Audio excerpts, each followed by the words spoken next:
नमस्कार दोस्तों, स्वागत है आपका पॉलिटिकल व्यूज़ में।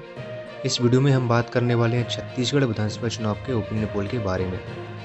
जब से छत्तीसगढ़ राज्य का गठन हुआ था तब से लगातार 3 चुनावों तक बीजेपी ने जीत दर्ज की थी। हालांकि बीजेपी और कांग्रेस के बीच वोटों के मामले में एक ज़्यादा अंतर नहीं रहा था। 2013 के चुनाव में तो हमें कांटे की लड़ाई देखने को मिली थी।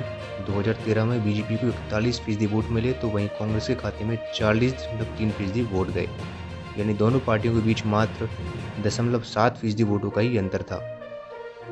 2018 के चुनाव से पहले पूर्व सीएम अजीत जोगी ने कांग्रेस से अलग होकर अपनी खुद की नई पार्टी जेसीसी बनाई और बीएसपी के साथ गठबंधन करके चुनावी मैदान में उतर गए। सबको ऐसा लग रहा था कि अजीत जोगी की पार्टी कांग्रेस के वोट काटेगी और इस वजह से बीजेपी लगातार चौथी बार छत्तीसगढ़ में सरकार बनाने में सफल रहेगी। लेकिन जब नतीजे आए तो हुआ इसका उल्टा। जेसीसी ने कांग्रेस की जगह बीजेपी के वोटों में सेंधमारी कर दी। 2018 में बीजेपी का वोट शेयर 41 से घटकर 33 पर आ गया।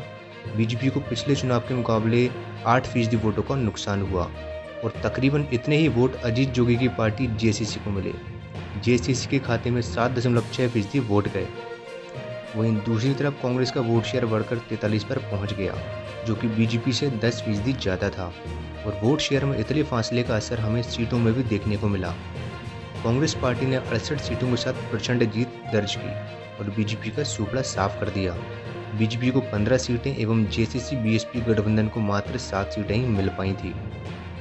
परंतु 2023 के चुनाव में जेसीसी का प्रभाव ना के बराबर होगा और इसलिए 2023 का चुनाव कमोवेश 2013 जैसा होने वाला है। आइए इस ओपिनियन पोल में जानते हैं, क्या भूपेश बघेल के नेतृत्व में कांग्रेस फिर एक बार जीतेगी छत्तीसगढ़ या फिर राज्य में नेता विहीन पड़ी बीजेपी की होगी सत्ता में वापसी। ओपिनियन पोल में सबसे पहले जानते हैं किस पार्टी को कितने प्रतिशत वोट मिल सकते हैं। हमारे अनुसार कांग्रेस पार्टी को सबसे ज़्यादा 42% वोट मिलने का अनुमान है। वहीं बीजेपी को 38% वोट हासिल हो सकते हैं और अन्य के खाते में 20% वोट जाने की संभावना है। अब हम देखते हैं जब इन वोटों को सीटों में बदलेंगे तब किस पार्टी के खाते में कितनी सीटें जाने की संभावनाएं हैं। सबसे पहले बात करते हैं बीजेपी की, जहां 2003 से लेकर 2018 तक रमन सिंह ही छत्तीसगढ़ में बीजेपी का सीएम फेस थे, तो वहीं वर्तमान में बीजेपी के पास कोई भी कद्दावर नेता है ही नहीं। हमारा अनुमान कहता है कि बीजेपी की सीटों में 2018 के चुनाव की तुलना में बढ़ोतरी तो होगी, लेकिन वो बहुमत से काफ़ी दूर रहेगी। बीजेपी को 28 से 34 सीटें मिलने का अनुमान है। बीजेपी के बाद अब जानते हैं कांग्रेस पार्टी का हाल।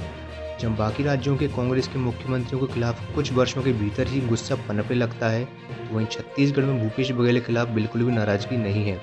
हमारे अनुसार कांग्रेस को 52 से 58 सीटें मिलने की संभावना है और कांग्रेस पार्टी फिर एक बार सरकार बनाने में सफल रहेगी, जबकि अन्य पार्टियों के खाते में 2 से 5 सीटें जाने का अनुमान है। धन्यवाद।